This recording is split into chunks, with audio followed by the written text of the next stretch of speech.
नमस्कार, crime news देख रहे हैं आप। मैं हूं आपके साथ अलीम अतहर। अगले आधे घंटे तक हम आपको बताएंगे बिहार झारखंड की हर वो वारदात जिसका सीधे आपसे सरोकार है। पूछेंगे पुलिस प्रशासन से सवाल, देना पड़ेगा हर एक जुर्म का जवाब। करेंगे छोटी से छोटी वारदात की गहनता से पड़ताल। तो चलिए शुरू करते हैं खबरों की पड़ताल।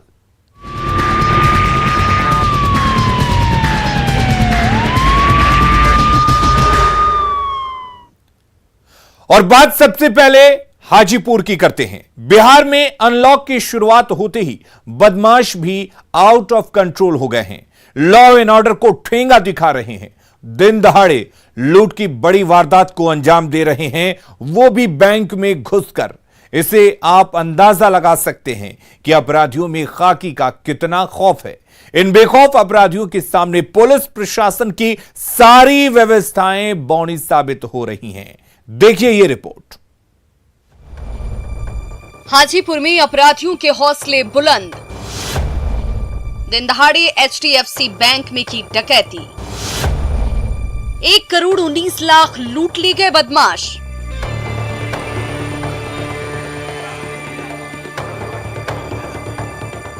हाजीपुर में बदमाश इतने बेखौफ हो गए हैं कि दिन दहाड़े पुलिस की चुस्ती और गश्ती को ठेंगा दिखा रहे हैं, खाकी को मुंह चिढ़ा रहे हैं, हथियार के दम पर बैंक में लूट की वारदात को अंजाम दे रहे हैं। वो भी 1-2 लाख नहीं, पूरे 1 करोड़ 19 लाख की, जिसके बाद से इलाके में सनसनी मच गई है। पूरा पुलिस महकमा सख्ते में आ गया है। हाजीपुर में एक बार फिर अपराधियों ने बैंक में एक बड़ी लूट की वारदात की घटना को अंजाम दिया है। मैं हाजीपुर के जरुआ इलाके में खड़ा हूं। देखिए ये HDFC बैंक है। इसी HDFC बैंक में दिन दहाड़े अपराधी जो है 5 की संख्या में, 2 मोटरसाइकिल सवार 5 की संख्या में बताया जा रहा है कि अपराधी आया और इस दौरान बैंक में घुसने के बाद माना कहा जा रहा है कि तकरीबन 1 करोड़ 19 लाख रुपया, जी हाँ, 1 करोड़ 19 लाख रुपये की लूट इस बैंक में हुई है।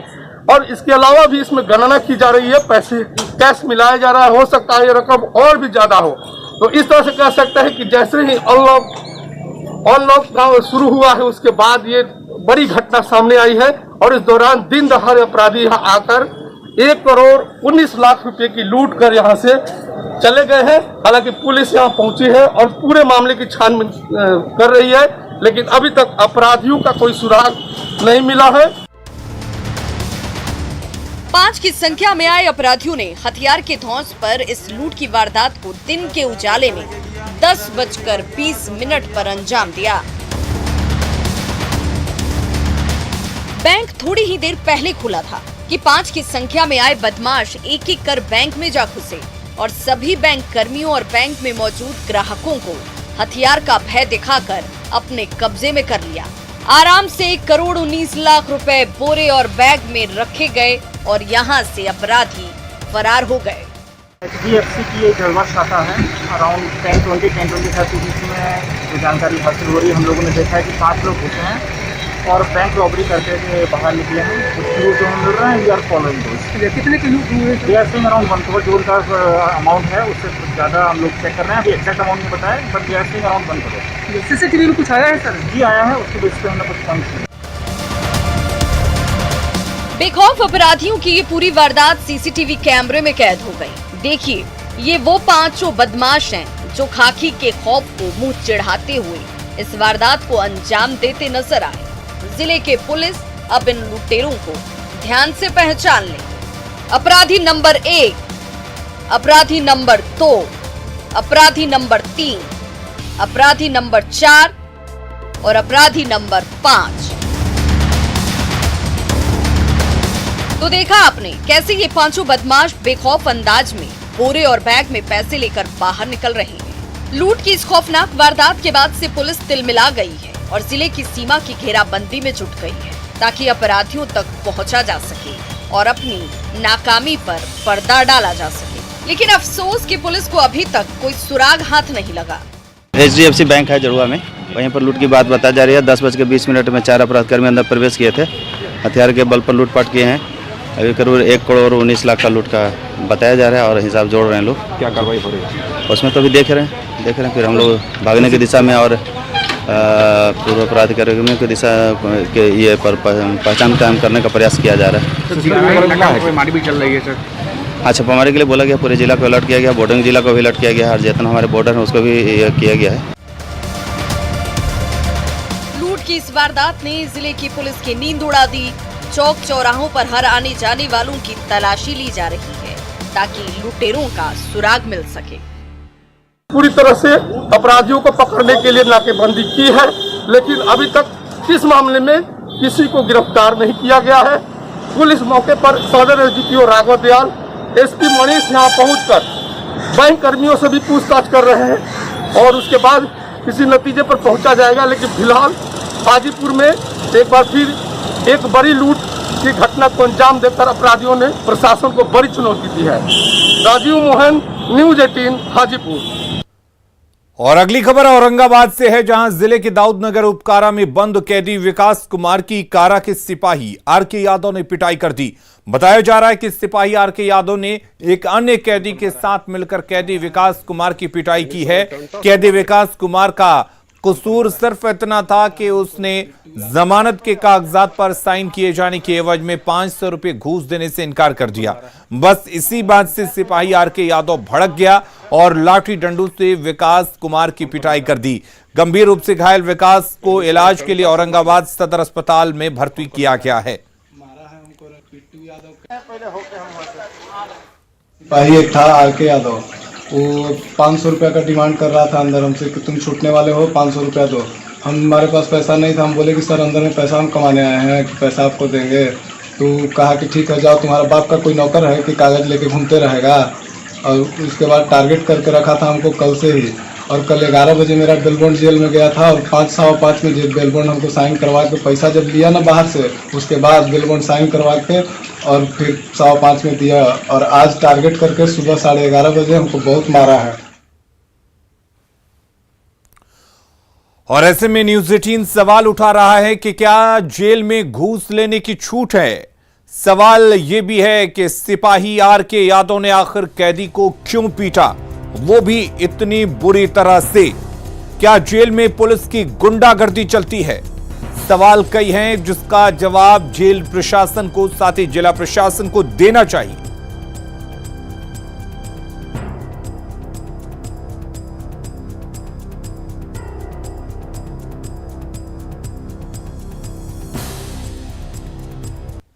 तो कई सवाल हैं जो न्यूज़ 18 उठा रहा है।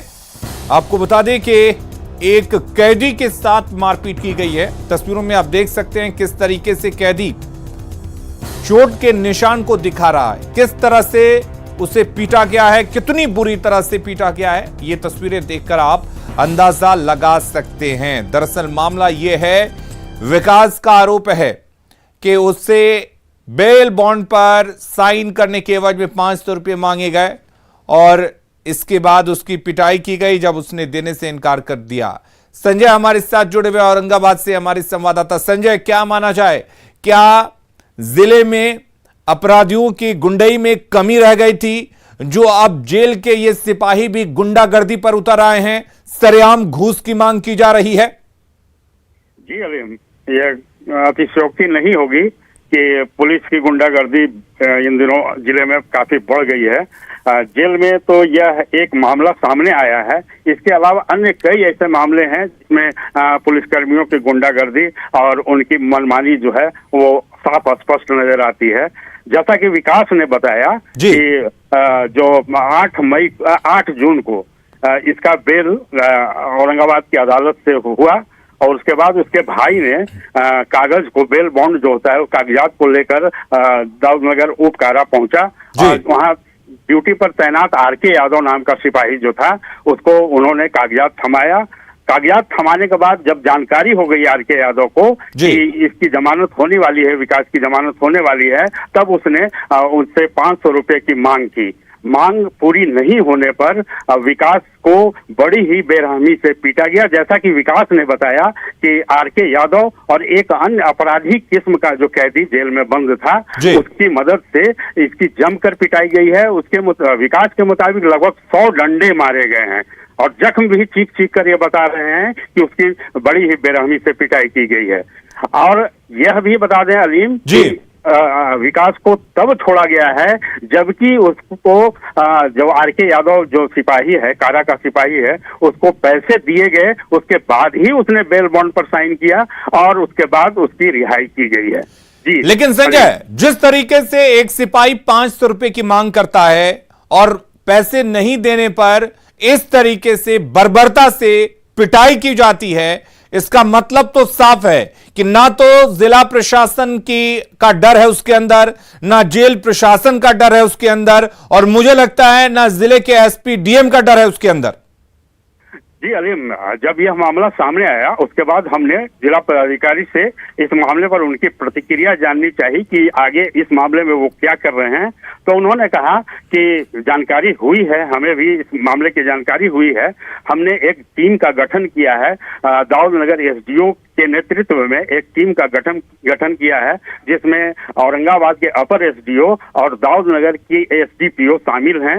वे जांच करेंगे इस मामले की। जांच करने के बाद जो कुछ भी रिपोर्ट में सामने आएगा, जो कोई भी दोषी पाए जाएंगे, उनके खिलाफ सख्त से सख्त कार्रवाई किए जाने की बात डीएम ने कही है। और उसके बाद जो है सो टीम जांच में जुट गई है। संजय, बिल्कुल टीम बना दी गई है, जांच की जा रही है, जांच होगी, जांच के बाद क्या कुछ होगा वो सामने आएगा। लेकिन जिस तरीके से विकास की पिटाई की गई है, विकास के शरीर पर चोट के निशान साफ जाहिर हो रहे हैं, उससे एक बात तो तय है कि उसकी पिटाई की गई है। दूसरा सवाल यह भी है कि क्या जेल में घूस का खेल चलता है, क्योंकि यह पहला मामला नहीं होगा, इससे पहले भी यह खेल चलता रहा होगा। जी अलीम, इसमें कोई दो मत नहीं है कि जेल के अंदर बहुत सारी विषमताएं हैं, बहुत सारी ऐसे मामले होते हैं जो बिना पैसे लिए नहीं किए जाते। यहाँ तक कि जेल में जो कैदी होते हैं, उनके परिजनों को जो मुलाकात करने की स्थिति होती है, मुलाकात करने की स्थिति में भी उन्हें पैसे चुकाने पड़ते हैं, तब जाकर अपने परिजनों से, जो कैदी होते हैं और परिजनों से मुलाकात उनकी हो पाती है। तो ये इस तरह हर स्टेप पर अगर गहनता से इसकी जांच की जाए, मामले तो आते रहते हैं, लेकिन चूंकि प्रशासनिक तौर पर, पुलिसिया तौर पर इसकी जांच नहीं की जाती है, जांच की जाए, गहनता से जांच की जाए, तो इस तरह के ऐसे कई मामले सामने आएंगे कि हर स्टेप पर पैसों का खेल चलता है जेल के अंदर। जी अलीम। चलिए संजय, बहुत बहुत शुक्रिया आपका तमाम जानकारी देने के लिए। नजर बनाए रखिए, इस पर अपडेट हम आपसे लेते रहेंगे। और बड़ी खबर का रुख कर लेते हैं। बांका मदरसा ब्लास्ट मामले से जुड़ी ये बड़ी खबर है। मदरसा ब्लास्ट की एनआईए अब जांच करेगा। लोकल थाने से एनआईए ने केस को टेक ओवर कर लिया है, एफआईआर को टेक ओवर कर लिया है। एनआईए टीम कभी भी बिहार पहुंच सकती है। स्लीपर सेल और साजिश का पर्दाफाश होगा। अब्दुल मुबीन के तार खंगाल रहा है एनआईए। ब्लास्ट में अब्दुल मुबीन की मौत हो गई थी। आपको बता दें, मंगलवार की सुबह मदरसे में धमाका हुआ था।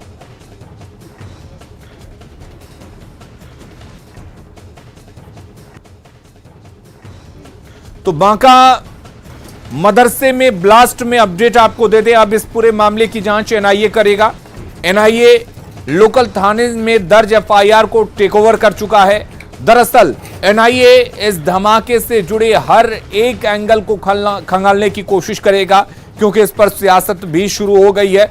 जांच की मांग की जा रही है, उच्च स्तरीय जांच की मांग की जा रही है। ऐसे में एनआईए अब इस पूरे मामले की जांच करेगा। कई सैंपल कलेक्ट किए गए हैं एफएसएल टीम के द्वारा, जिन्हें प्रयोगशाला में भेजा गया है। उनकी भी रिपोर्ट आनी बाकी है। उसके बाद ही पूरी तरह से साफ हो पाएगा कि इस धमाके में किस तरह के धमाके की चीजों का इस्तेमाल किया गया था।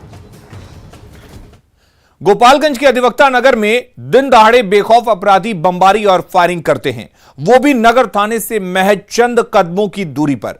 लेकिन हैरानी की बात यह है कि पुलिस को इसकी भनक तक नहीं लगती। देखिए इस रिपोर्ट में इस बमबारी और फायरिंग के पीछे की पूरी कहानी। बदमाशों का दिखा बेखौफ अंदाज, मुर्गे की मौत के बाद की बमबारी, बमबारी से अधिवक्ता नगर में खौफ।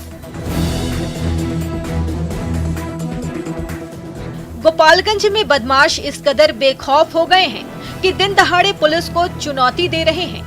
मामूली विवाद में बमबारी की वारदात को अंजाम दे रहे हैं, पुलिस को मुंह चिढ़ा रहे हैं, खाकी के खौफ को खामोश कर रहे हैं, आम लोगों के जहन में दहशत पैदा कर रहे हैं।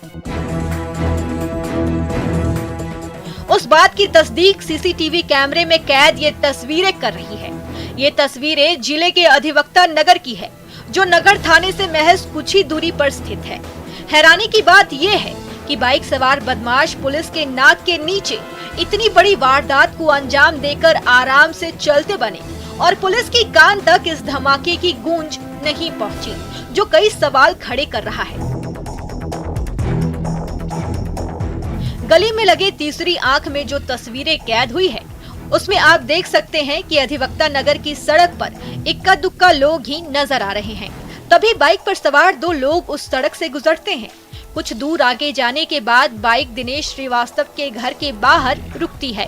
बाइक के पीछे बैठा बदमाश नीचे उतरता है और झोले से कुछ निकाल कर फेंकता है और तभी जोरदार धमाके की आवाज सुनाई देती है। चारों ओर धुआं फैल जाता है, मोहल्ले में अफरा तफरी मच जाती है। उसके बाद दोनों अपराधी आराम से बाइक पर बैठकर वहां से 9-2-11 हो जाते हैं। नगर थाने की पुलिस इन अपराधियों को पहचान ले। यही वो बमबाज हैं जो बेखौफ होकर खाकी के खौफ को खामोश कर रहे हैं। सूचना मिली कि यहाँ बम कोई आकर के बम बिक दिया है और बम बिक कर भाग गया है, उधर फायरिंग भी किया है। हम लोग अनुसंधान में जुटे हुए हैं और पता कर रहे हैं। पता करने के बाद अग्रतर कार्रवाई की जा रही है। पीड़ित दिनेश श्रीवास्तव और उनके भाई दुर्गेश श्रीवास्तव ने बताया कि घटना के एक दिन पहले गांव में एक मुर्गे के मरने को लेकर विवाद हुआ था, जिसमें बदमाशों ने कहा था कि मुर्गे की मौत तंत्र मंत्र और झाड़ फूक की वजह से हुई है और उसी दौरान बदमाशों ने घर पर बमबारी करने और जान से मारने की धमकी भी दी थी। उसी घटना के विरोध में इस वारदात को अंजाम दिया गया।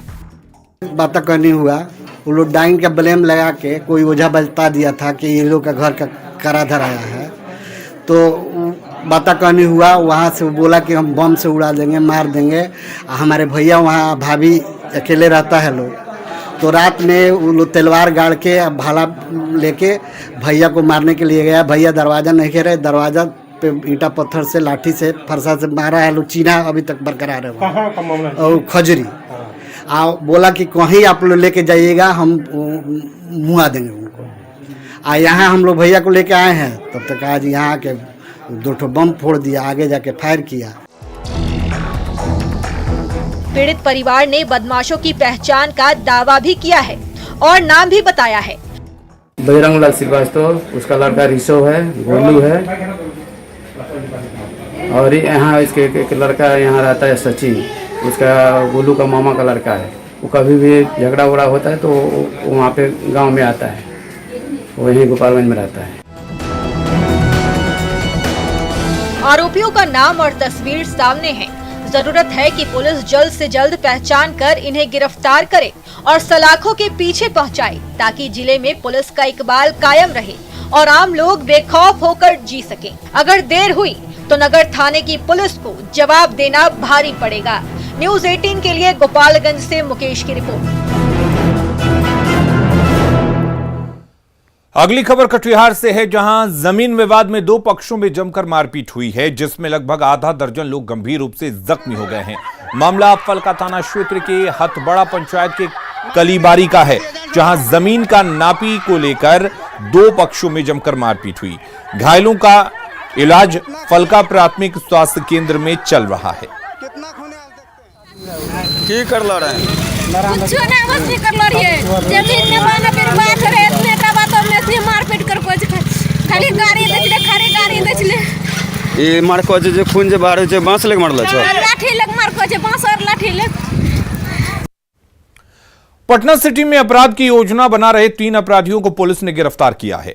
तीनों सादिकपुर मछुआ टोला के एक अर्ध निर्मित घर में बैठकर गांजा पी रहे थे। सूचना मिलते ही पुलिस ने त्वरित कार्रवाई करते हुए छापेमारी कर मौके से सभी आरोपियों को धर दबोचा। जांच के दौरान इनके पास से एक लोडेड पिस्टल और 2 मोबाइल फोन बरामद किया गया है। गिरफ्तार आरोपियों में राजा बाबू नाम का एक अपराधी भी शामिल है, जो डकैती के मामले में 6 साल जेल काटकर हाल ही में छूटा था। जब उन्हें इसके साथ सर्च किया गया तो एक पिस्टल और कट्टा, जिसको देसी कट्टा कर सकते हैं, और एक गोली बरामद हुआ। उन्हीं के साथ तीनों बैठा हुआ था। इसे तीनों को पकड़कर थाना लाया गया। बाकी आगे कार्रवाई की गई। अगली खबर सीवान से है, जहां आजकल चोरी की घटना से लोग परेशान हैं। चोर जिले में लगातार चोरी की घटना को अंजाम दे रहे हैं। कभी मोटरसाइकिल तो कभी मोबाइल की चोरी, तो कभी साइकिल तो कभी पैसे की चोरी। हद तो तब हो गई जब महाराजगंज में जहां डॉक्टर के निजी क्लिनिक से एक चोर अस्पताल से पंखा चुरा कर लेकर चला गया। चोर पहले इधर उधर देखता नजर आया, उसके बाद लोगों से नजरें बचाते हुए चोरी की इस घटना को अंजाम देते हुए दबे पांव निकल गया। लेकिन उसे नहीं पता था कि उसकी ये पूरी करतूत सीसीटीवी में कैद हो रही है।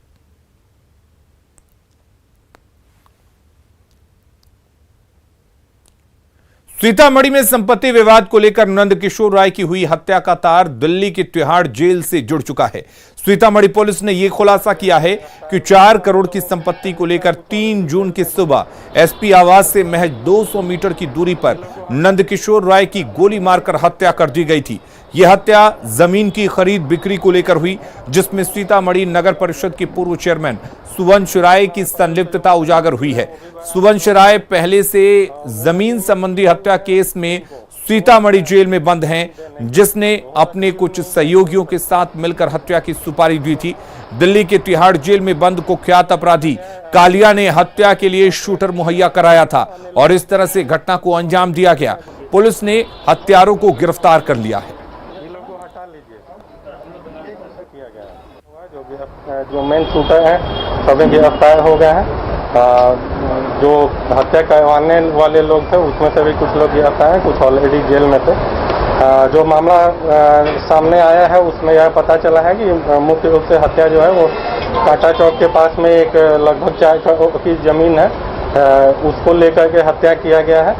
इसमें जमीन 2 पक्ष द्वारा अलग अलग डेट में रजिस्ट्री करवाई गई थी, जिसमें से एक पक्ष की तरफ से नंदकिशोर जी जिनकी हत्या हुई वो थे, और दूसरी तरफ से सुवंश राय जी जो सीतामढ़ी नगर परिषद के पूर्व चेयरमैन रह चुके हैं।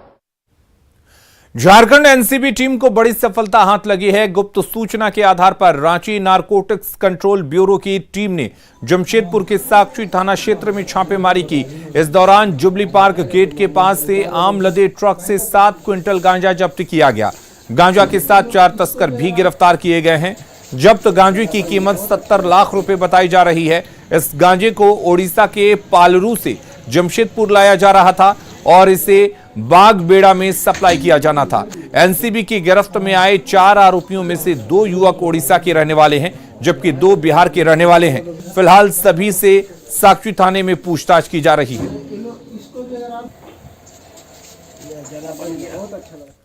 अगली खबर पलामू से है, जहां पांकी के लाली माटी में एक नाबालिग की हत्या कर दी गई, जिसके बाद जंगल में पेड़ से उसका लटकता हुआ शव मिला। नाबालिग की एक आंख पर चोट के निशान भी थे। मृतक के पिता बीजेपी के नेता हैं। उन्होंने रेप के बाद बेटी की हत्या का आरोप लगाया है। मिली जानकारी के मुताबिक बीजेपी नेता की बेटी 2 दिनों से लापता थी, जिसकी जानकारी पांकी थाने को दी गई थी। मौके पर पहुंची पुलिस ने शव को पोस्टमार्टम के लिए भेज दिया है और आगे की कार्रवाई के लिए पोस्टमार्टम रिपोर्ट का इंतजार कर रही है। वहीं पांकी थाना प्रभारी ने बताया कि पुलिस मामले की छानबीन में जुटी हुई है और जल्द ही हत्यारे पुलिस की गिरफ्त में होंगे। साक्ष्य को छिपाने के लिए इसको मारा गया है।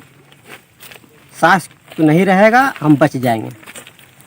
अच्छा। लेकिन असामाजिक तत्व जो भी लोग हैं वो मेरे तरफ से नहीं बचेगा, चाहे वो मेरे लिए जान हाजिर कर ले लेगा, उसे मतलब नहीं है मेरे को। लेकिन समाज में जो कुर्तियाँ जो फैल रही है, ये समाज आने वाला भविष्य अच्छा परिणाम या अच्छा रास्ता नहीं बता रहा है। इसलिए सच्चाई को सच को उजागर जरूर होना चाहिए। खबरें लगातार जारी हैं, आप बने रहिए न्यूज़ 18 बिहार झारखंड के साथ।